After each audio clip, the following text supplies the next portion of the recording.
Hello everyone, my name is Laurissa Smith and I'm a rural reporter based at the ABC in Launceston in Tasmania, and I'll be chairing this next session on how to effectively manage pests and weeds while promoting sustainable agriculture practices. Lots of really interesting subjects to unpack over the next hour, covering off on how to build more resilient landscapes. We'll get some insights into the ABARES Pests and Weeds Survey. Our panel of experts up here on the stage will delve into the nature repair market, alternative weed control, and also smarter use of pesticides, followed by a Q&A session. So you'll get the opportunity to ask our panellists questions a bit later on. Keep those questions up your sleeves when the roving mics are coming around. And if you're watching online, please feel free to send those questions in too. Before we kick off with our first speaker, can I remind you to turn off those phones, and you can also share your thoughts about any of the conversations that we're having over the next 40 minutes or so on your socials with the hashtag ABARESOutlook. And presentations will be uploaded to the website soon after the session has finished. First up, I'd like to welcome Dr. Tony Arthur. He is the Chief Biosecurity Scientist with ABARES. Dr. Arthur has a background in ecology and heads up the Biosecurity Research and Analysis branch. Thanks, Laurissa, and welcome to today's session, everybody. I want to start the session today to set the scene by giving you some insights into the pest and weed problem, and I'm going to draw largely on the pest and weed survey that we carry out in ABARES, and that survey, to give you context so that you can understand the figures that I present today, that survey, we survey over 5,000 landholders across Australia. They range from the very small agricultural landholders right up to the biggest. They cover all types of agricultural industries in the country, and they cover the entire country. So we've got very big coverage with what we're talking about here.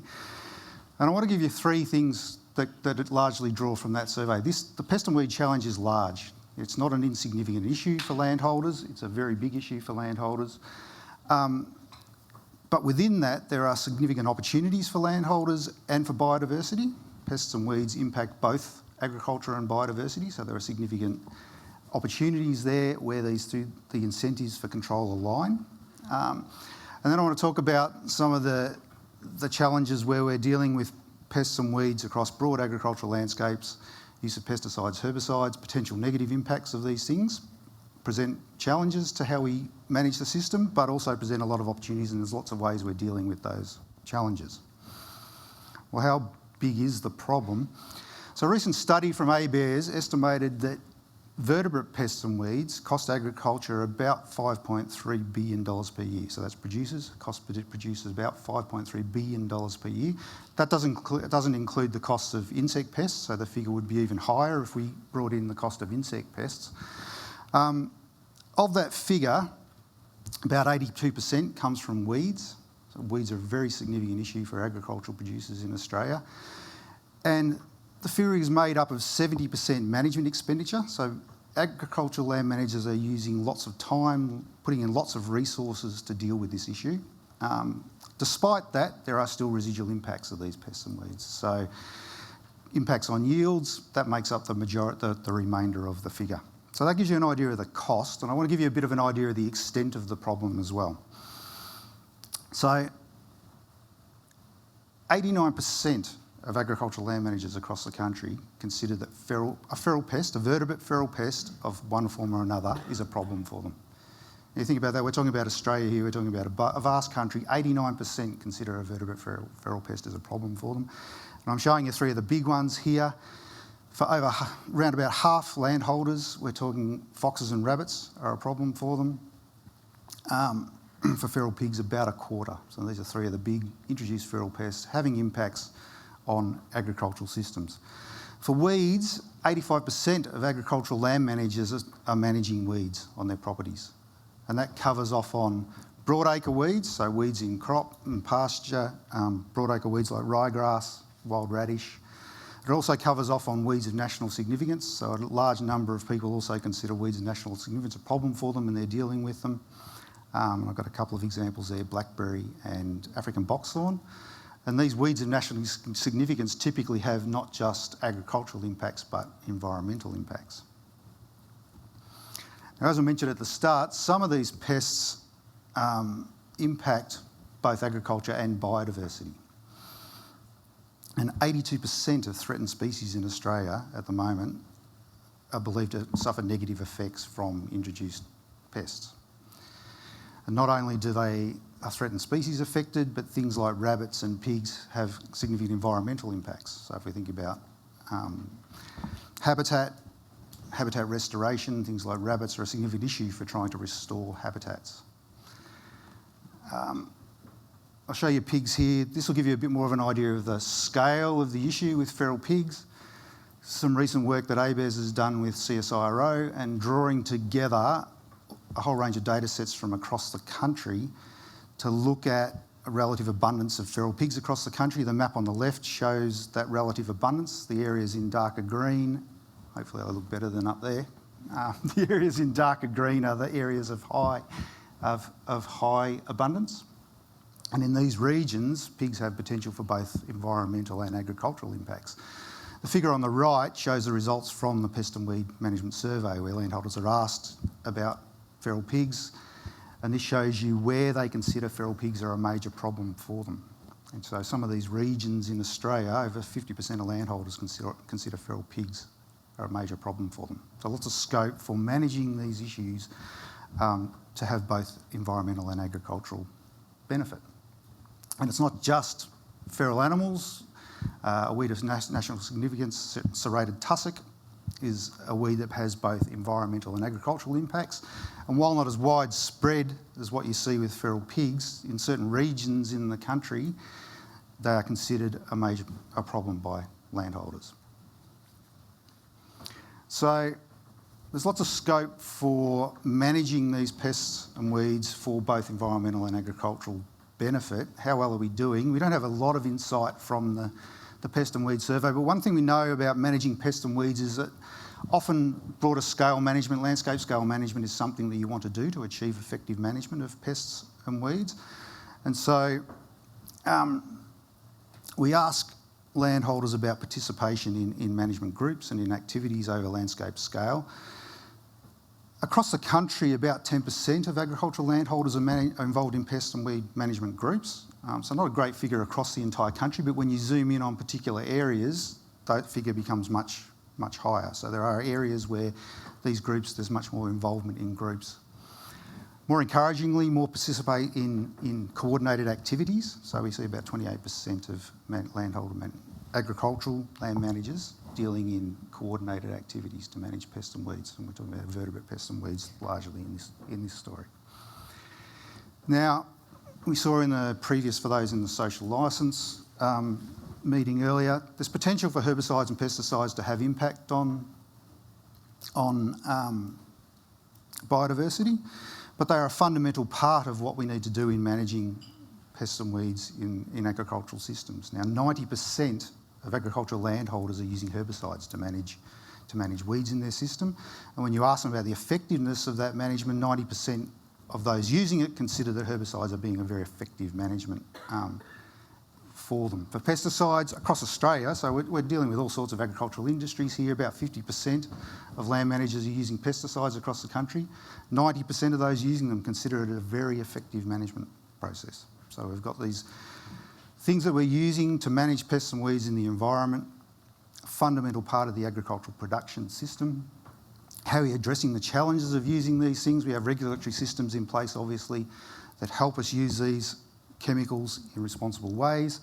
But people are also interested in exploring other alternatives, not just for reducing chemical use for potential biodiversity benefits, but obviously there are economic benefits as well for using these things. So that, in this case, the opportunities align in terms of both getting economic benefit and environmental benefit.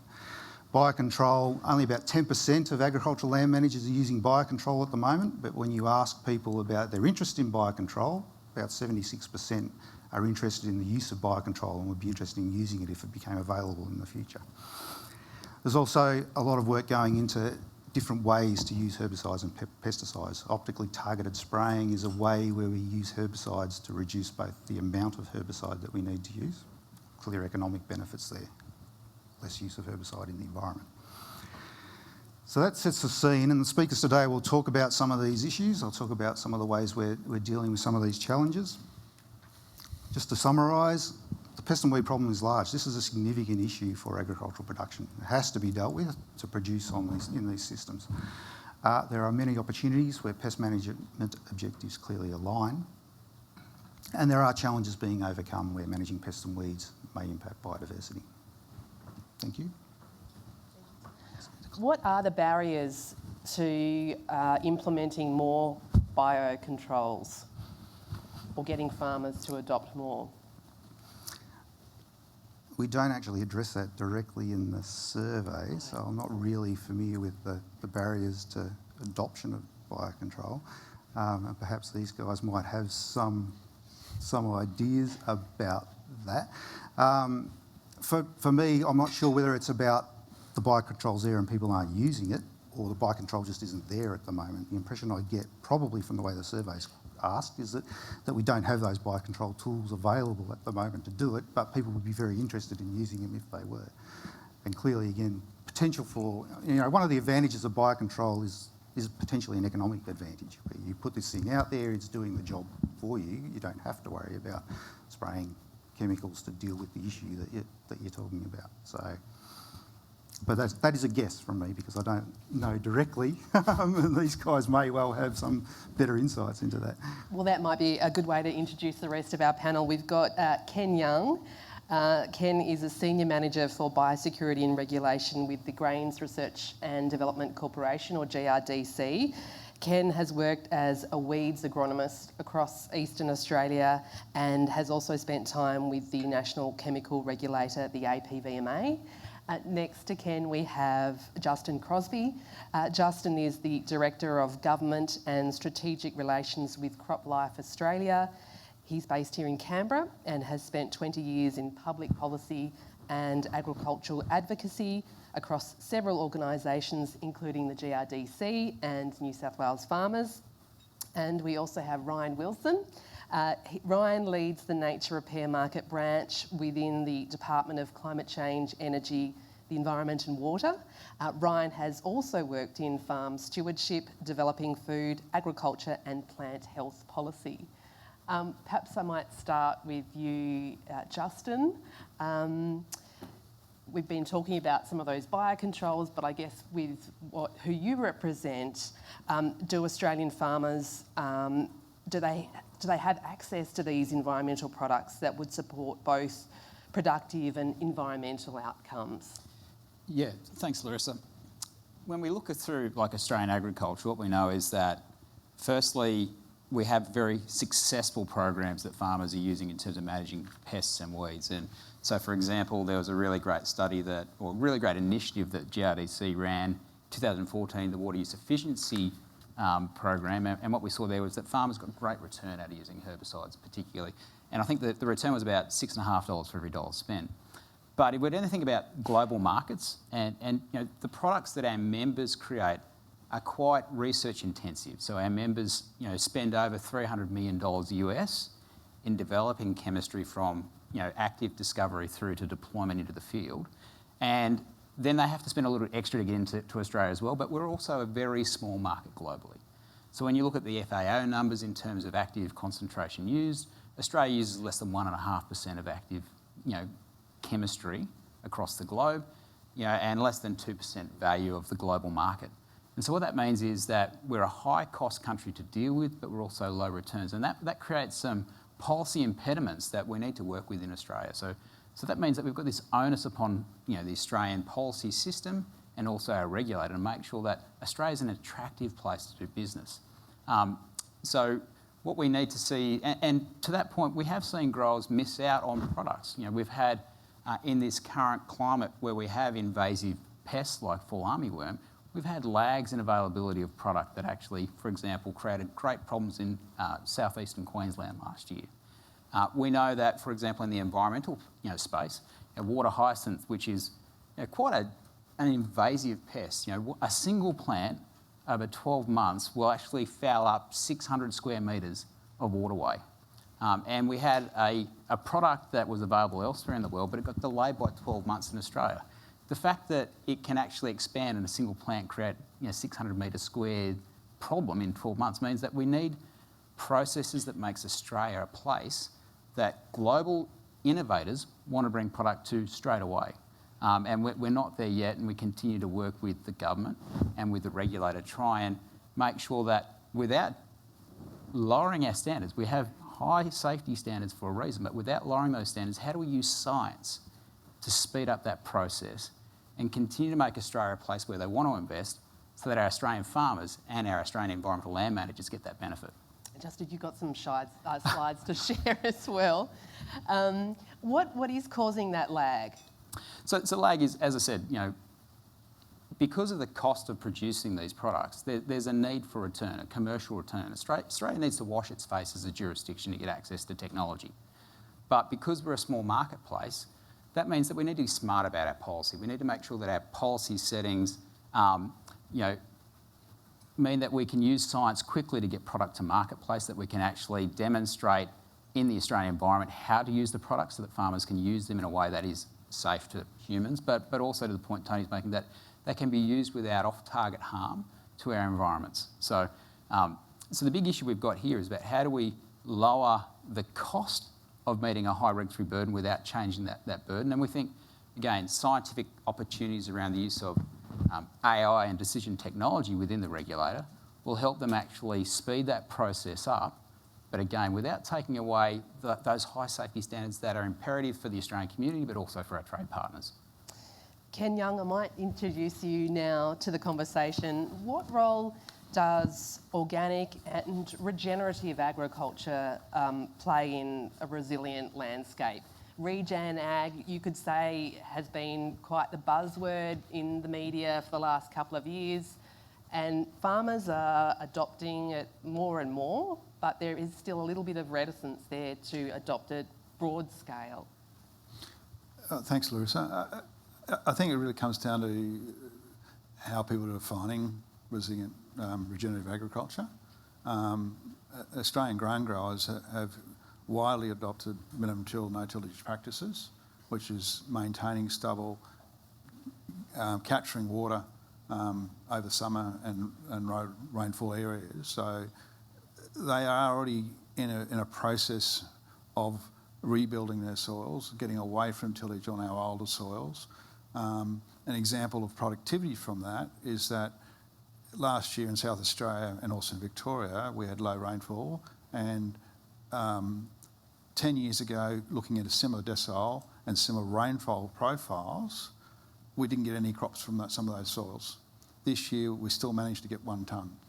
So they were still maintaining their equity in their farm where before they were going backwards. Now that's through the adoption of minimum tillage practices, getting that water. Every drop of water we want to go into the crop, whether it's a summer rainfall for a winter crop. So I think growers are adopting or have adopted, to a certain term, a regenerative practice. In the general community, it probably is a little bit more towards an organic type. They take regenerative agriculture as more towards organics. I think there's a middle ground here, that we are all about having a sustainable systems.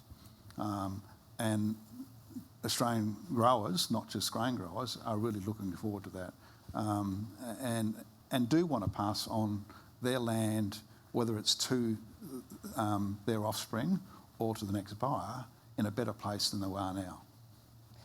Where does social licence fit into that? Well, it is partly social licence, though I think it's really just a nice warm feeling that they are leaving the land that they are stewards for, and really proud of being stewards for, and want to continue that proud ownership and delivering food. I think that's is becoming more and more important. That we talked about it yesterday. This food security is becoming more and more important throughout the whole community, throughout the whole world. And I think our growers are really stepping up and saying, yeah, we're part of that. we're feeding, you know, a fair bit of the world these days, and that leaves you proud.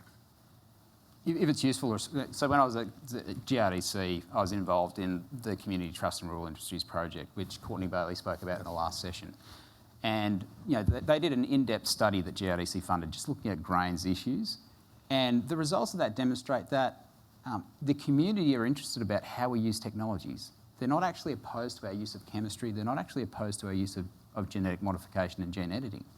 But they know they don't understand a lot about it. They don't understand the benefit and about why we do it. So to Ken's point, you know, we see farmers wanting to step into that space and communicate and have an engagement with with the community about why they use these products. You know, so we know, for example, you know, studies have shown that we have really low greenhouse gas intensity in Australian grains production, and that no-till system that Ken talked about, which relies upon chemical fallow, is a really important part of that. But most of the public won't understand that we use, you know, glyphosate-based products and other products to actually enable that, to make us climate resilient, but also to give us better environmental outcomes, both in terms of soil structure, but also, you know, whether you call it carbon myopia or whatever your current term is, but those clear targets that we've had around greenhouse gas reduction, these technologies, and particularly no-till, which is enabled by chemistry, is really clear way we're delivering upon our, you know, I guess our global commitment to making the world a better place. But there are other ways that you can manage your weed and pest problem. Ryan Wilson, what is the nature repair market that's just really in its infancy now, but farmers are becoming aware of and getting involved in? Yeah, so g'day everyone. The nature repair market is a voluntary national legislated scheme. So it really allows you to do a project that is protecting or enhancing or restoring nature or biodiversity on your property. So landholders can do these projects, and it gives them a way of monetising those improvements. So it's a thing you can, you know, we've done pilots that have been going on for a couple of years and shown you can really look at, you know, your own land and think how do you do a project that might improve the quality of water going into a dam or create shelter, for example, that is also enhancing biodiversity. And this scheme really provides an opportunity for, you know, landholders to do that sort of work and monetise that. So, how big does your farm need to be? So the way the scheme works is that it has what are called methods, which set out how you do particular types of project. The first method is now available. That's about replanting. So it's about replanting native vegetation in essentially the agriculture zones around, you know, where land has been cleared, you can replant native vegetation. And each method, you know, normally sets rules around the types of projects. So there's sort of a minimum size. I think it's about 5 hectares or something like that. So, you know, so you don't need to be a big property. It's really about, you know, where can you get that opportunity that makes sense for your, you know, for your farm business, that is also creating that biodiversity benefit. And how much do you get paid? Well, it's a market scheme, so it's really, you know, and it's really at the beginning. So there are examples of this sort of around to take a bit of a guide from. So the carbon market scheme, so the ACU scheme, is a sort of an example of how this might work. You know, the stewardship programs that are around, some of the governments run, you know, stewardship programs that are often not legislated. Those can serve as a bit of a guide. You know, we'll over time, I think, have some guidance about how, you know, how we've done that with the pilots that we've done.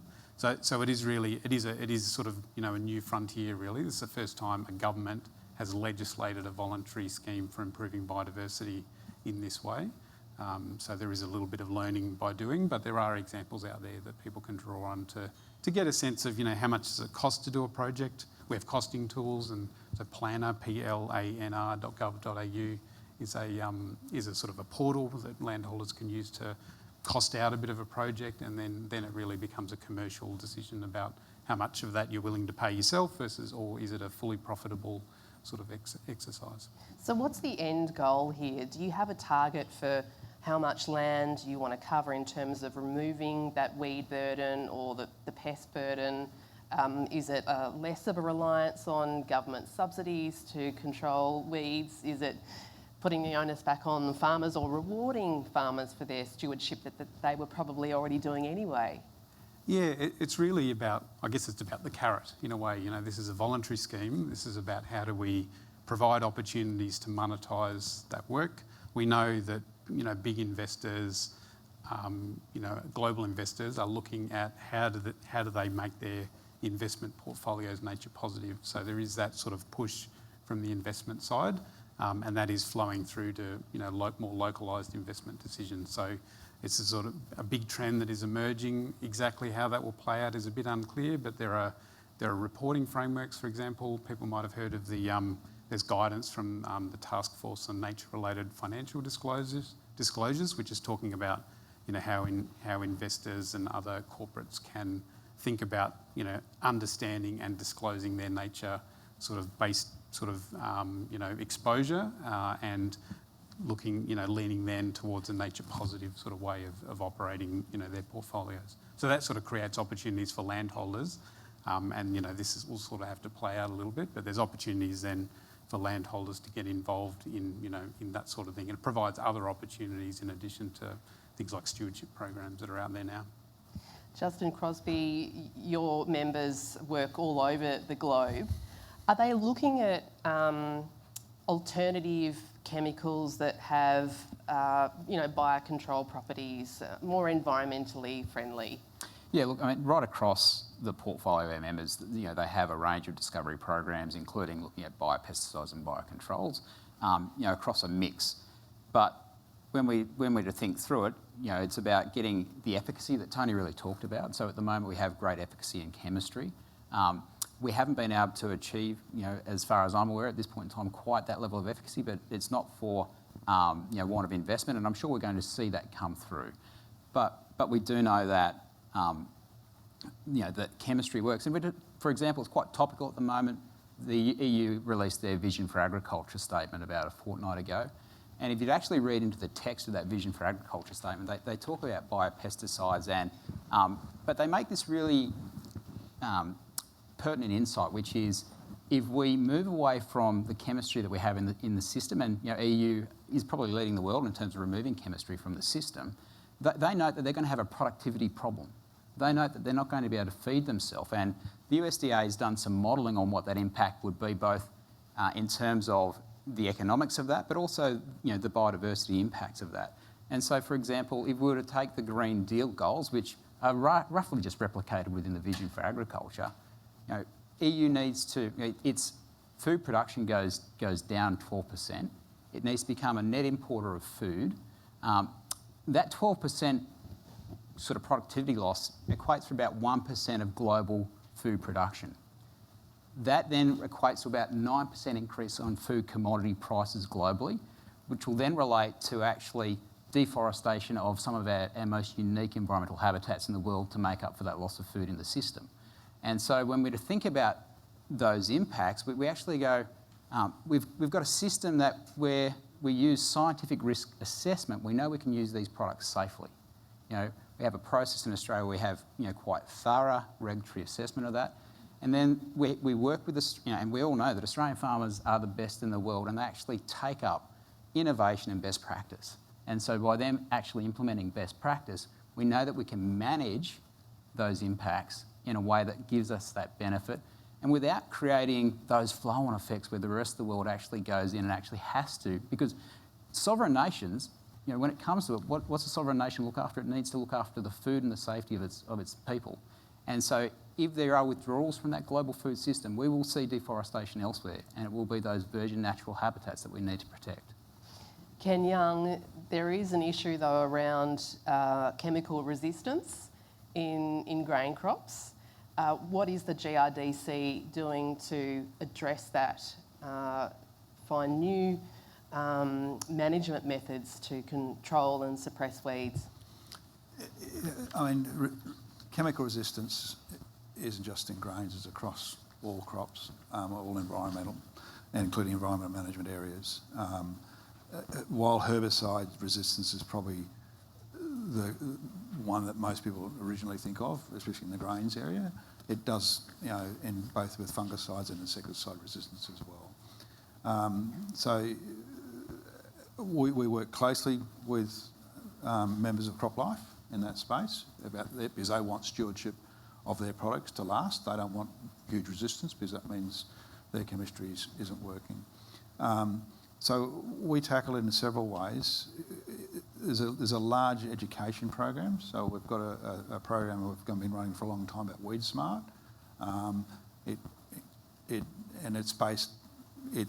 gives its information both from the chemical registrants, but also the research work that our universities that we support, things like the Australian Herbicide Resistance Initiative based out of UWA, but also Chris Preston's group out of University of Adelaide,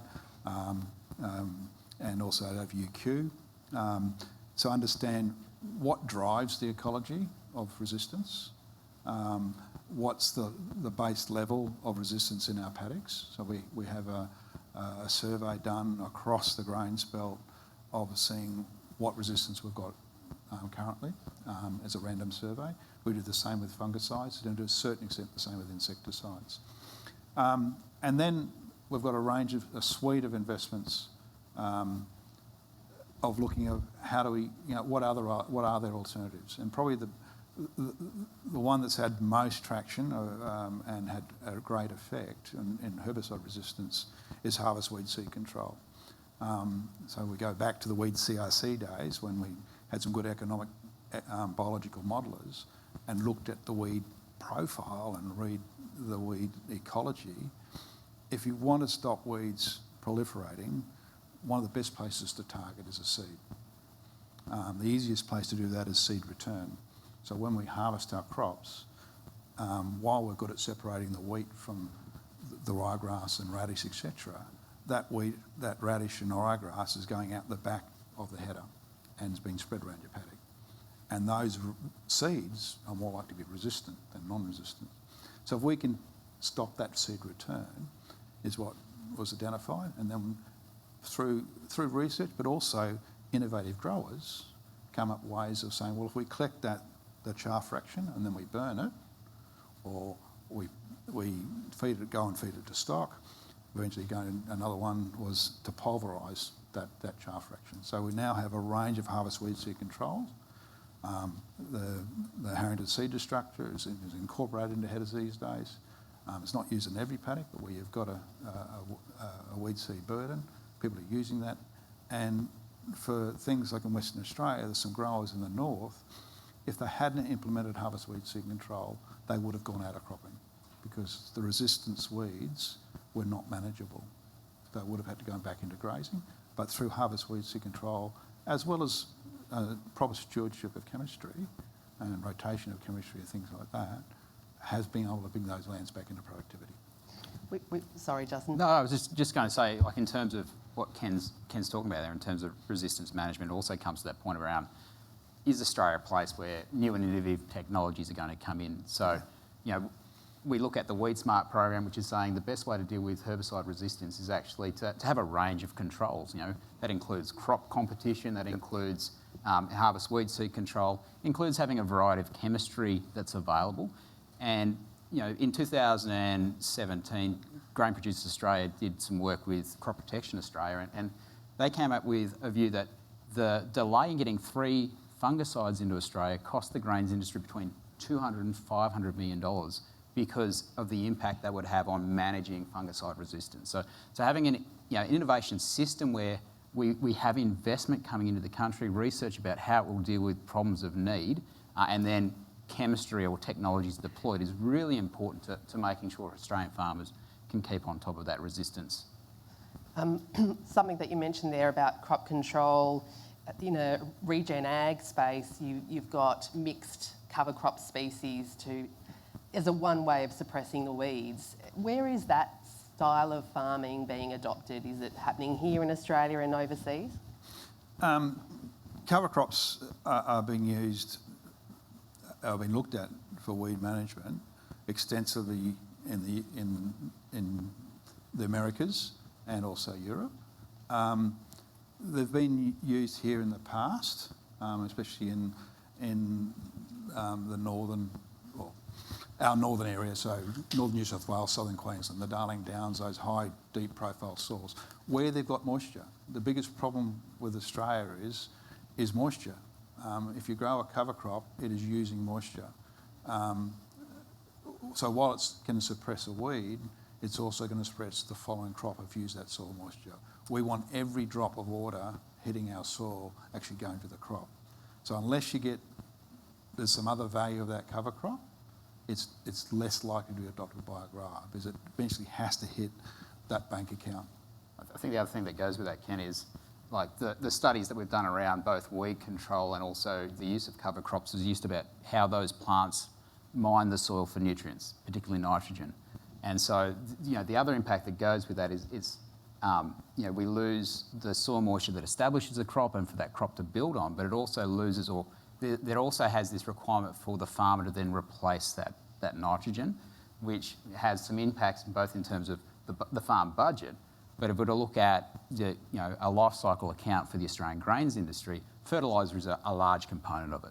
So by using chemical fallow as one of those options, and cover cropping will fit within part of some environments, particularly as I said, the northern system, because of rain infiltration is one of the big advantages that you have there where you have summer rain. But studies that GRDC has funded in particularly the central west have noted there's a large yield penalty.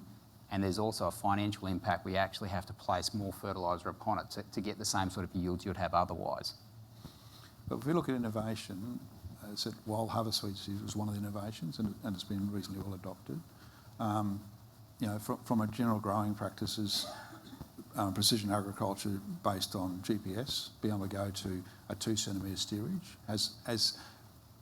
that alone has reduced the amount of chemistry that's going on the ground because you're not having boom overlap. Followed that with initially green on brown, so being able to pick up a weed and only spray 1/10, 100th of your paddock, both economic advantages there as well as environmental advantages. We're on the cusp of green on green. The algorithms are being written. They're not quite all there yet in every situation. Be able to pick out a ryegrass in a wheat crop, definitely picking out wild radish in a wheat crop can be done.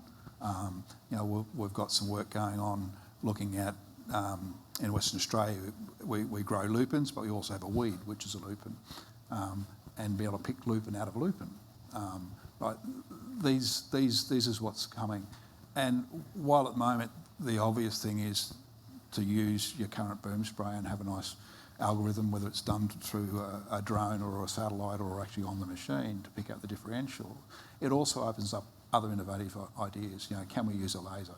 Can we use some type of heat source? Or we actually have got investment in fallow of targeted tillage. So you're not playing up the whole paddock, you're only playing up those residual weeds. So it triggers a mobile plough, comes and takes that weed out, re-triggers up. So most of the paddock is not being ploughed. So they're the innovations that will come with precision agriculture. Speaking of innovations, the nature repair market, is there anything like this elsewhere in the world? No, it is, as far as we are aware, and we've got this from very credible sources, this is the first sort of nationally legislated scheme like this. So there is a lot of interest from other countries. I just had an email from someone from Canada going, oh, can I just have a chat to you about that? So it is sort of quite innovative and new in that sense, but it's not coming from nowhere. It's really building on examples like, the carbon farming initiative legislation, which sort of underpins the ACCU market, the carbon credit market. Builds on a lot of environmental conservation type activities, voluntary stewardship schemes. So it is it is sort of new in that sense of trying to building that sort of market framework for that. And really in response to this sort of, I think, I was at a World Economic Forum event a little while ago in Melbourne, and there was a real sense that, big investors and corporates have gone through the journey of net zero. They're going, okay, we need to be net zero by 2050. We have to look through our portfolio, understand how do we do that. And they turn around and go, oh, nature positive. Okay, same sort of thing. Bit different, but, a bit similar. So there's a much quicker evolution from an investor side to go, oh, we actually need to be realigning how we operate to think about what does nature positive look like for us? What do our disclosures look like? Where in some cases some of those strategies might be about, we need to invest in restoration projects, and we need to do it in particular areas because that's the way our business or this business we're investing in, that makes sense to do it in that particular way. So is it suited to both corporate and family farms? Yeah, and when I say corporate, sorry, I mean the big businesses looking to invest. So this is a buyer side. So from a supplier side, landholders, that can be, you know, at a small scale or a larger scale operators.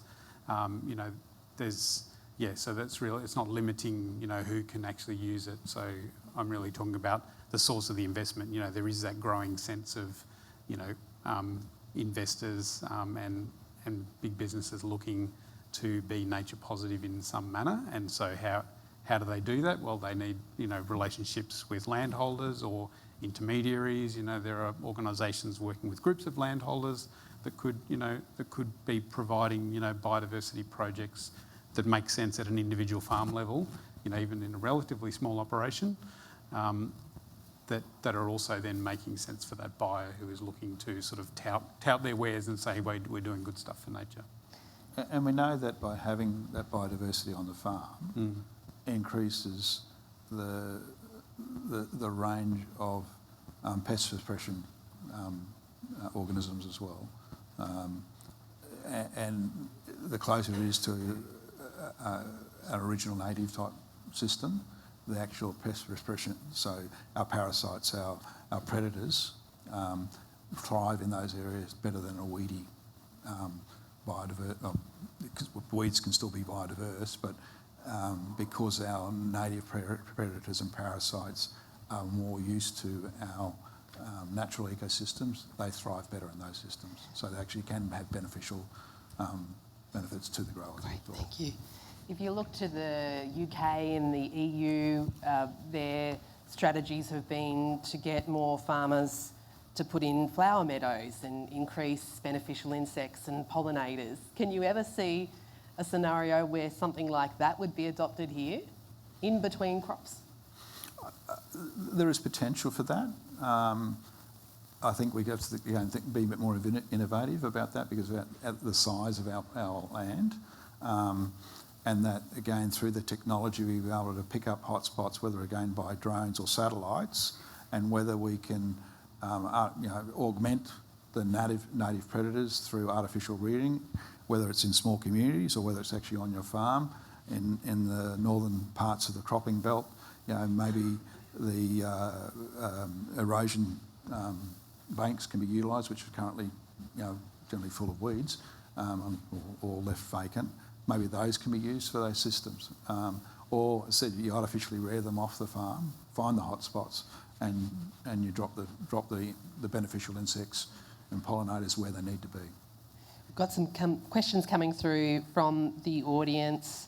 Have we got the balance right between responsibility of the farmer for land care and the role of government? Are expectations on both sides being met? Who wants to answer that one?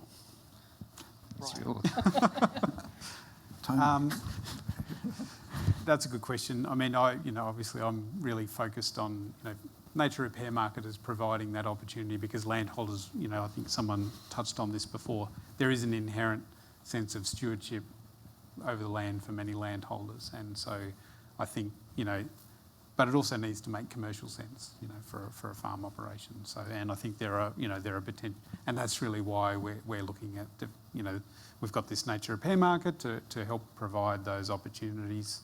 And that's not about, I mean, I understand the point about, you know, like it is, you know, we're a market economy. Australia's a market economy. So it's actually how do you create those benefits that also create commercial opportunities. And so I think there's a little bit of, there is always that tussle, I guess, you know, we're the Commonwealth. So, you know, a lot of the rules of racing come from other jurisdictions of government, although some do from the Commonwealth as well.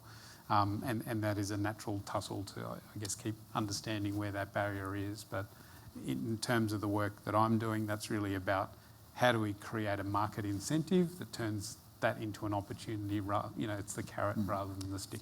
I think the other part that goes with that, and drawing my days at New South Wales farmers, it actually, there's a cost for a farm business to maintain a nature reserve within their farm. And so, you know, how do you overcome, you know, either an impediment to maintaining it, or how do you ensure that where you're required to by law, that it doesn't become a drain upon your business? And so what's the opportunity to create a marketplace that will actually take some of that, regulatory burden and strain off a farmer, that will enable them to make a whole farm business commercial position on it. Yeah, and scalable. The nature repair market is about setting up a regulatory framework that allows other people to do these things, so it becomes this sort of scalable opportunity. Obviously, there needs to be the demand there, and we need to see that evolve and crystallise, and see that mechanisms. How does that flow through into, on projects on land? Another one for you, Ryan. How does the nature repair market work with other, other sustainability certification schemes? For example, other industry stewardship schemes that might be required for market access so that you avoid duplication? Yeah, I think the nature repair market is really about particular types of projects that either protect or enhance biodiversity. So, and there's usually, there's like the method will set out a bunch of rules around that, but it's very much the scheme is designed wherever we could. Like all of the work we did was really about how do we make sure these can be done together with other initiatives. It's really about, if there should be entirely compatible to have, industry best practice standards about sustainability or whatever it is. I know each sector has slightly different arrangements, but it should be completely compatible to be able to do those things and do projects that improve biodiversity. And one of the ways we try to, we'll continue to make sure that works well is when we do a method, is, the consultation processes around that, making sure the farm sector is involved in those consultations, and there's opportunities to say, well, hang on a minute, I can't do my cotton BMP at the same time as one of those, and then we work out how you can do that.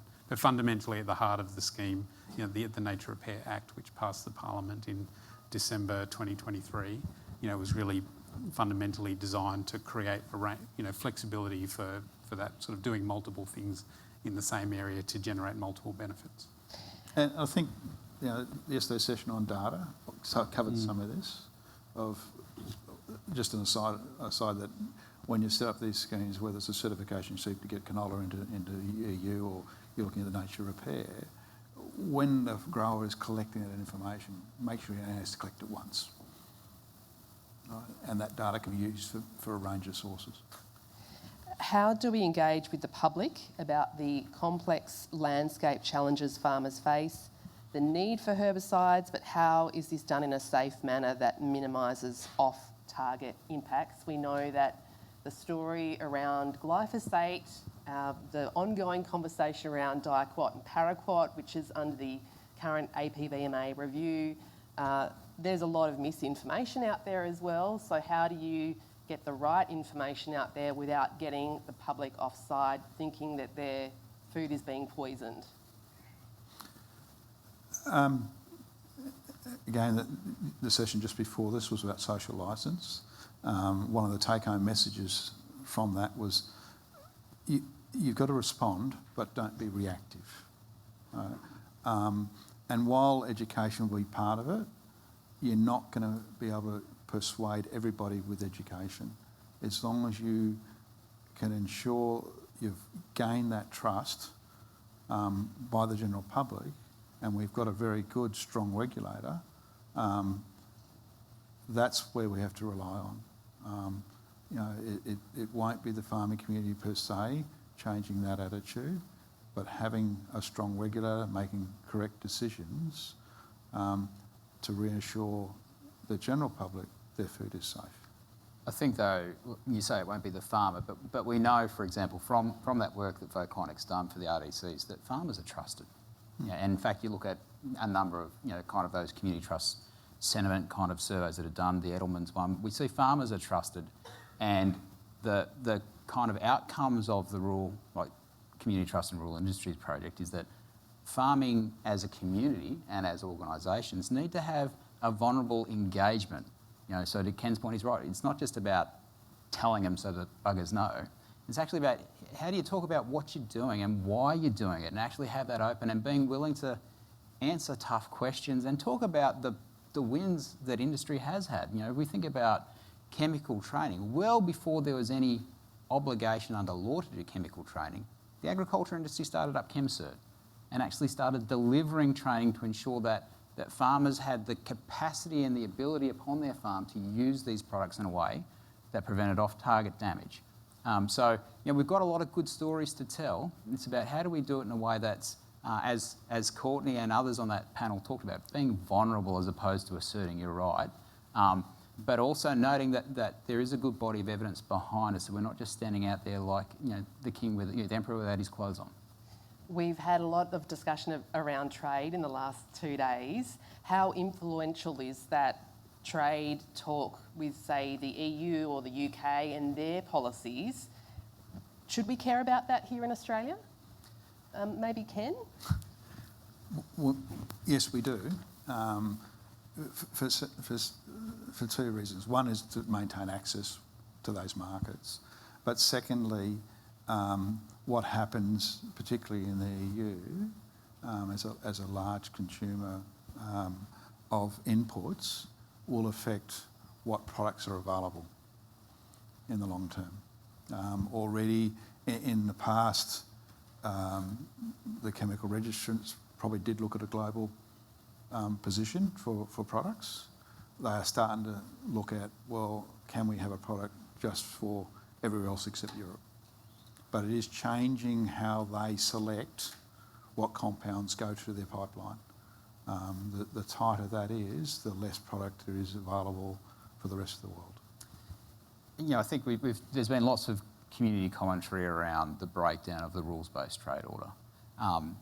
But one of the real strengths that Australia has had as a user of soft power globally is actually its capacity to go and engage in multidisciplinary fora or multi-jurisdictional fora to talk about the value of science-based trade. And we've been really lucky that the Australian government's been willing to take those positions to the WTO. So where there's been hazard-based removals of chemistry, so not risk-based, just if you look at the chemistry and go, we don't like that, and toss it out, even though their own scientific regulator, like the ABARES, say that these products can be used safely, political pressure has seen them removed.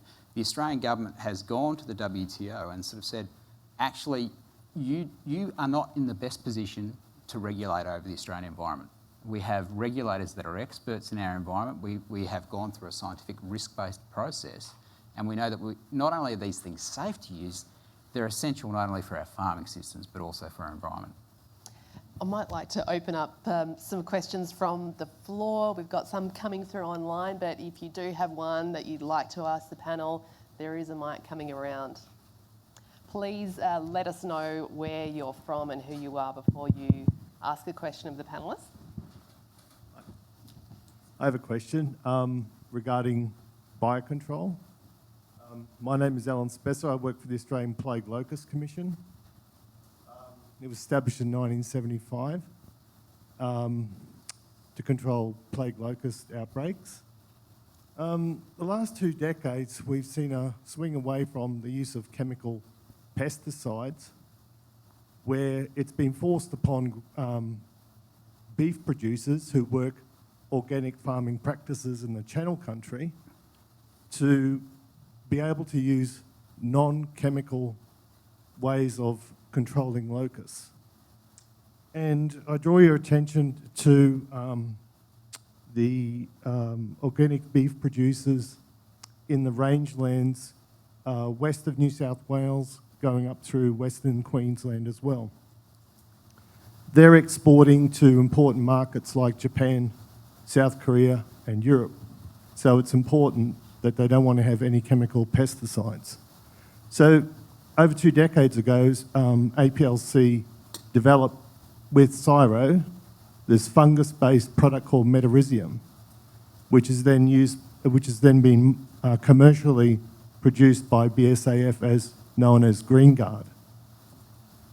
So the issues I want to raise in respect to biocontrol is that it's not often a commercial decision, it's actually forced to use, that is the only option we have.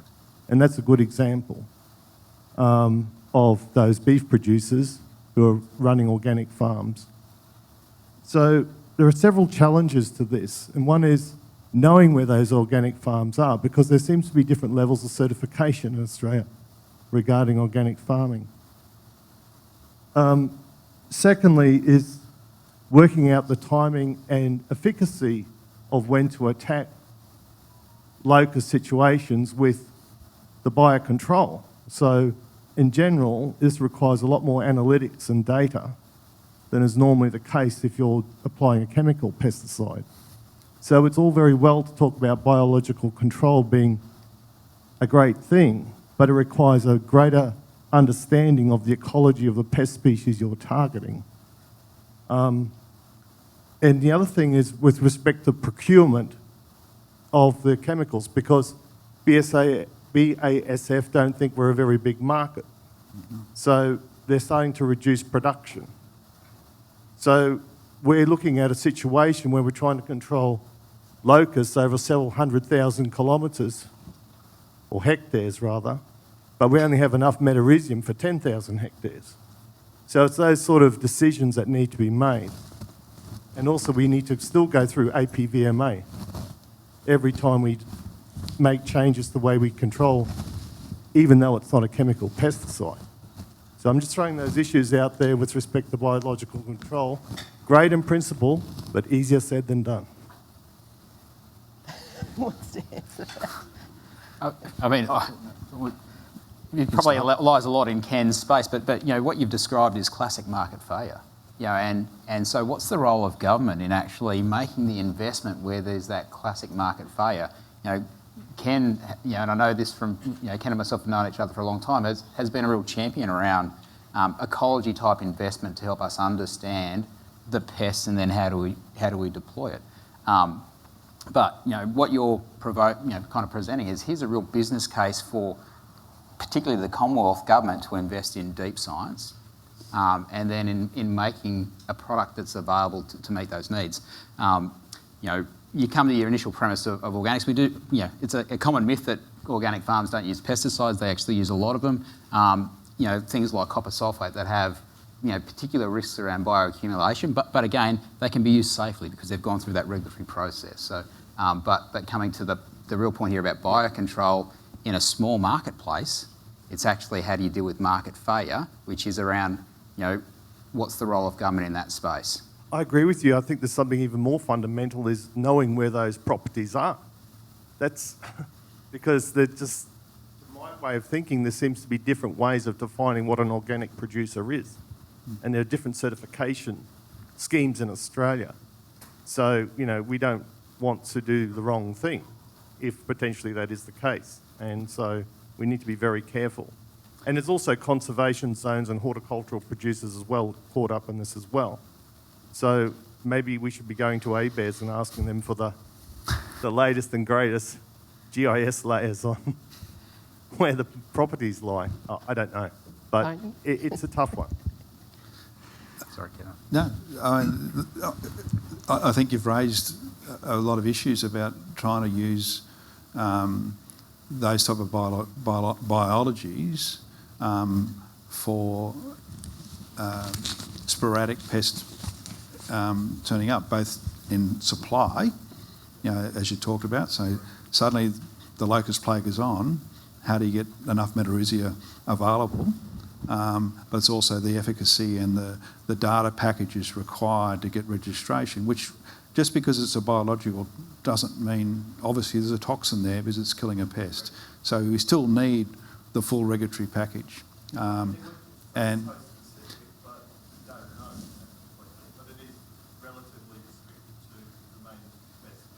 yeah, yeah. Oh, that's specifically with metarhizium. I mean, yeah, correct. So we are looking at a range of biologicals,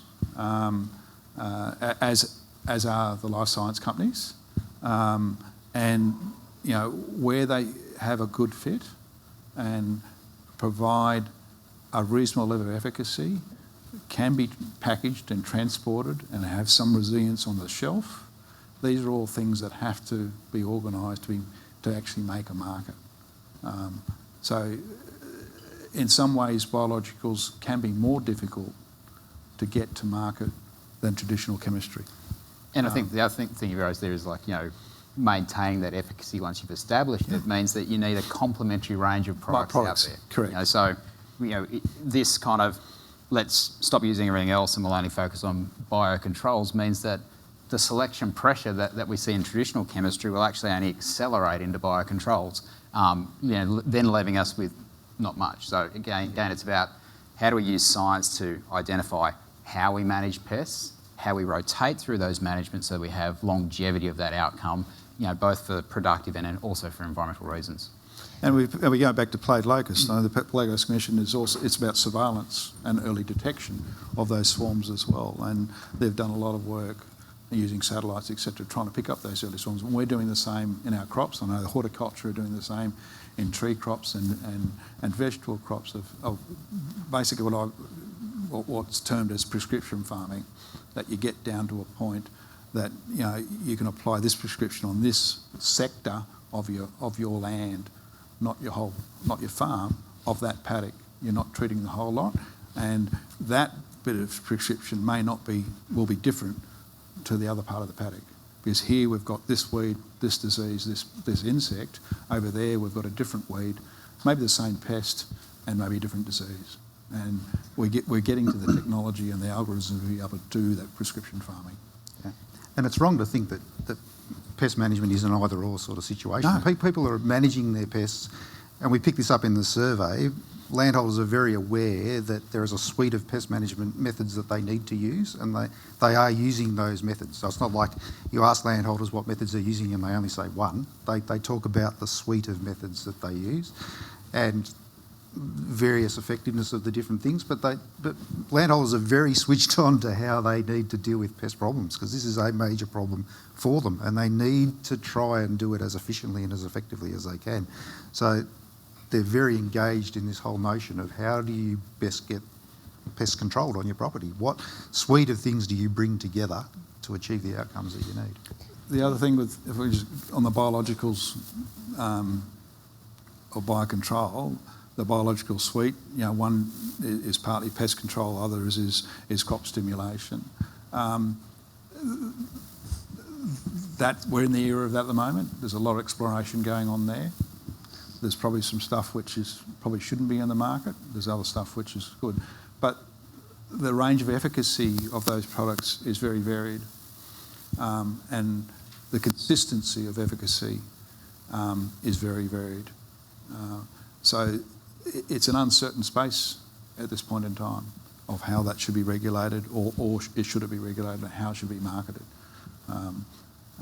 So it's exciting to be able to explore that part of science, but the regulator also has to adjust a little bit too. That in the past with traditional chemistry, we're looking at 95 or 98% management control in a trial. Some of this maybe back down towards the 60%. So should that be allowed on the market? If you're going out buying a car, if it only works out 60% of the time in the morning, would you be happy with that? Do we have any other questions from the floor? This gentleman over here. Work in the pest animal space, we work on rodents in crops. And while I'm actively advocating for the stronger use of a particular pesticide, I sit squarely on the fence because my wife is suffering from early onset Parkinson's. And so while I see farmers working as hard as possible to do the best they can about reducing the amount of chemical they use, and I hear Justin talking about trust, we've got to be a bit careful about trust, because 43% of Courtney's responders were sitting squarely on the fence, and that could make that trust issue fall on either side. So I think the focus on what are the alternatives to using the chemicals that we use, and the potentially massively negative effects of losing paraquat and those sorts of things need to be brought squarely into play, so that we can actually enhance trust in the farming systems and also stimulate the regulator to be more agile about dealing with these things. You've opened up a paraquat. I probably wasn't going to go there until you did, given your wife's circumstance. But if we have a look at the best designed, robust epidemiological studies in the world, which is the Ag Health study in the US, we actually see no correlation. Now, there was a smaller study of that, which was a very thin section, which was about 400 people, that showed there may be a weak association. But when you go across from 400 to 10,000 cases, that correlation disappears. There was a recent meta-study that was done by a gentleman called Doug Weed that was published in the European Medical Archives in September last year. And almost to quote verbatim in his executive summary, there is no justifiable scientific correlation that can be claimed between, paraquat as a chemistry and Parkinson's. So to your point around community trust, the reporting that's been done on this issue has avoided the the complexity of that situation and gone to some outlying studies and almost presented them as being the scientific authority of them. So it also comes down to, in the suite of mix that was talked about by Courtney about regulators, industry engagement, where is media on that in terms of their obligation to ensure that they get to the accuracy of the reporting? And that's been some of our issue. Was generally, and I've got a member in the room, we try not to talk about members' products here, but because of the way that this reporting has cast doubt upon our actual regulatory scheme, we've actually had to go to the extent where we've made a complaint to the ABC and to ACMA around that reporting because of the sheer inaccuracy of it and its failure to present the weight of evidence as opposed to thin sections of it that we feel are very skewed and have skewed the public view around it. I agree with you entirely, but you can see that it's a massive task. My wife is a scientist. She understands the science, but she still looks there because people who are ill are looking for reasons why they're ill. And so it becomes a massive task to deal with these sorts of things and maintain that trust within the community. And then when you get clusters in farming areas of different illnesses, then people are going to be happy to tell their stories because they want to make the community aware of what's going on. But if it's, so for example... they'll draw their own conclusions. Yeah, I mean, happy for them to draw their own conclusions, but again, when we look at that science-based and the requirement for accurate-based reporting, proposed cluster that was reported on was actually no different to an inner suburb in Melbourne, if you'd actually go to the epidemiological data around it. And so I actually don't have a problem with the fact that a cluster of farmers wanted to tell their story. My issue is about the weight of accuracy and and Steve's nodding his head here, and the way that the journalists actually followed through with that obligation under the ABC's charter. Now, do we have another question? Up the back in the purple shirt. Someone's got a mic down there. Oh, sorry. That's fine. Please. I'm Savannah from the University of Sydney. Australia is a global leader in the development of carbon credit schemes and nature positive and other biodiversity crediting schemes. But there's a huge administrative burden put on people who want to participate in these schemes, and that partly has to do with the integrity of the schemes. So it's really important to have high quality reporting and data behind the way credits are given out. That's really important for the price of the credits and the integrity of the scheme.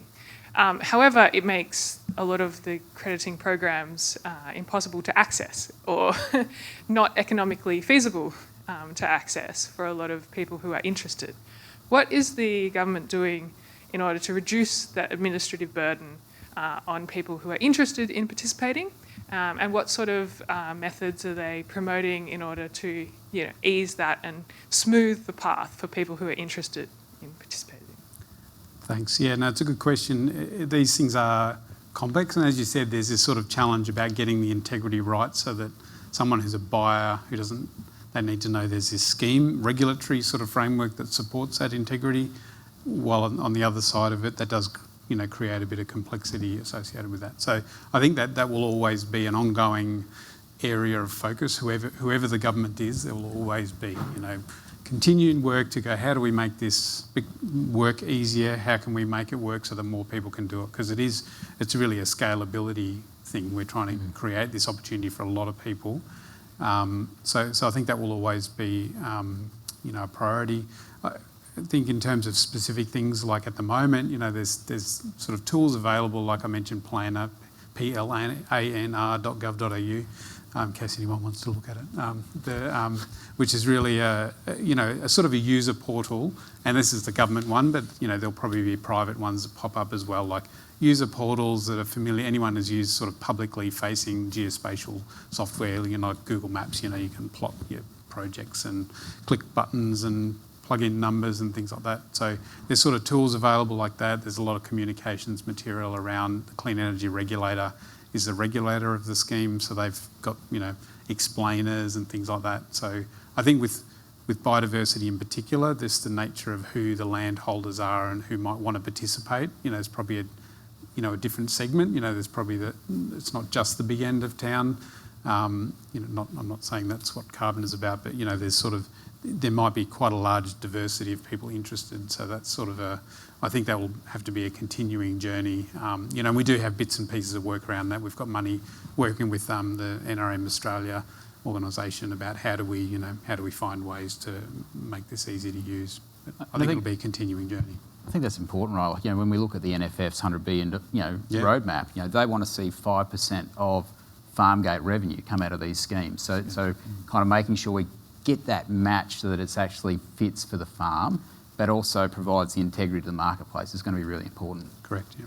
Well, we might take that last question and then we're heading to lunch. No? Yes? Yeah, okay, great. Hi, I'm Elle. I'm a representative from one of the UK-Australia Earth observation teams, but I'm also a farmer, which is a nice crossover. At the moment, it sort of seems like the onus for pest and weed management in Australia is on the farmers and on the landholders. Obviously, this is a big issue because pests and weeds don't respect boundary fences. So it doesn't matter how good you are if you're backing onto a farmer who's not doing pest and weed management or a national park, you're kind of fighting a losing battle. From that level, pests and weeds sort of need to be addressed at a landscape level and at a community level to ensure effective management is actually taking place. What incentives or penalties should be implemented, and what would you like to see in that space on a wider scale? I suspect neither of these gentlemen are actually in a position to answer that, being good, public servants, and I say that in a good way.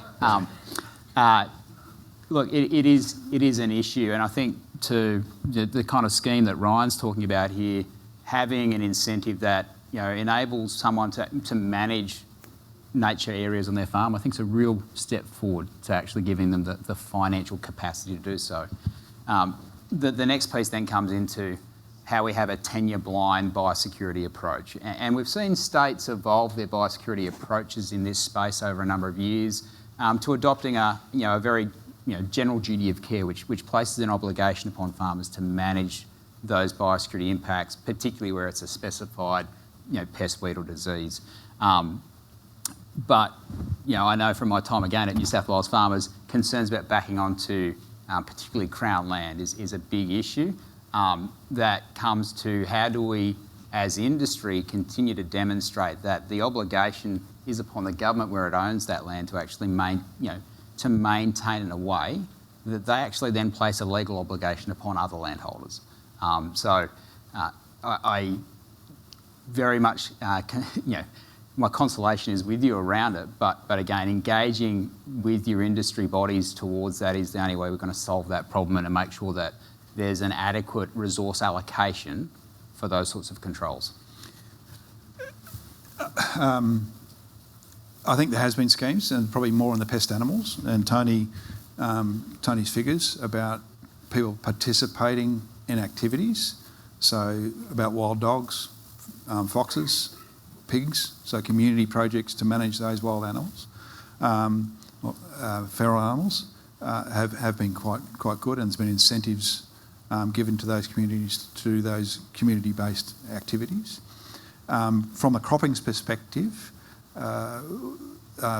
probably insects and fungi are probably our two big community-type pests, and our surveillance techniques are improving so we can give the community forewarning, and so they've got ability to enact, and it might be early on through understanding what the green bridge, so Mediterranean climate, if we have rain over the summer, we've got more green material, so some of our pathogenic fungi will survive more, whether it's on volunteer crops or whether it's on other species, and having a better figure of understanding what that risk is for the next season may change a variety to be more rust resistance, for instance, or speaking to your supplier to ensure that the fungicide or the metarrhiza is available for your when the pest occurs. So we do that for both fungi but also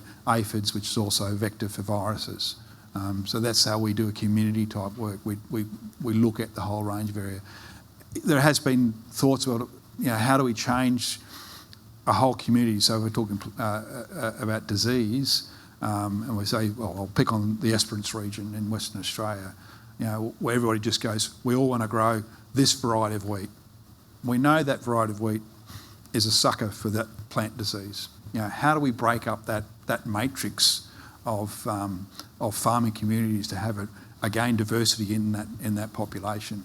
So we are thinking of those. How to get them adopted and in practice is a chestnut we haven't quite cracked yet. And in terms of, it's probably a bit rash on government there, but we have seen some really successful schemes, like in New South Wales. There's some rangeland weeds that are very hard to control, and the New South Wales government is coming to the party actually subsidising glyphosate-based products, which are some of the only products that can actually deal with like Gamby grass and a few of those others. And Western Australia's got skeleton wheat. Yeah. So it's a combination of getting those carrots and sticks right within that government policy approach, whilst at the same time keeping the pressure on government where they are the landowner. And we do see a good signal in the data about, and I don't know how much we're talking about government landholders working together, but we see a good signal in the data where there are regions where we ask about landscape level management and do people think it's effective? And there are regions in Australia where people talk about, yes, they think landscape level management is quite effective. Other areas very much not so. But in the vertebrate pest space, and certainly through those regions that you talked about, the wild dog regions, the wild pig regions, those sort of Queensland regions, Western New South Wales, Northwestern New South Wales regions, we see good signals in the data where people are thinking that the landscape level management is quite effective in those areas. And definitely, like when you look at Australian Wool Innovations evaluations of the wild dog programs, it's been some of the programs that provided the best return on investment for growers, which is about essentially warm bodies helping other warm bodies coordinate what they're doing. That's a nice, fuzzy, warm feeling to end on, Justin. Could you please thank our panel of speakers, Tony Arthur, Ken Young, Justin Crosby and Ryan Wilson.